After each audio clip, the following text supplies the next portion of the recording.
লিখেছেন কবি নীরেন্দ্রনাথ চক্রবর্তী।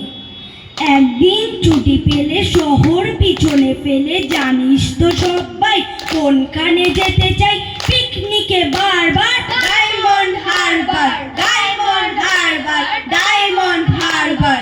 আর যদি ছুটি পাই 3 দিন, তবে ভাই ধর্মতলার মোড়ে সরকারি বাস ধরে সকলে দিই ছুট। দিগার ঝুটপুট, দিগার ঝুটপুট, দিগার ঝুটপুট। ছুটি পেলে 1 মাস রয়েছে রকেট বাস, পথ 12 ঘন্টার, সেইখানে যাই যার কাছেই পাহাড় পুরী জায়গাটা শিলিগুড়ি, শিলিগুড়ি, শিলিগুড়ি। শিলিগুড়ি থেকে ভাই টয় ট্রেনে চড়া যায়, ট্রেন যেন ঝিকি ঝিকি ঝিকি ঝিকি ঝিকি ঝিকি ঝিকি ঝিকি। পাহাড়ের গাবে এসে চলেছে মেঘের দেশে, মেঘ যেই কেটে যায় আকাশের জানালায় মুখখানি ফোটে কার?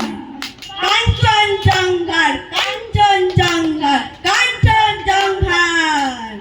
নমস্কার।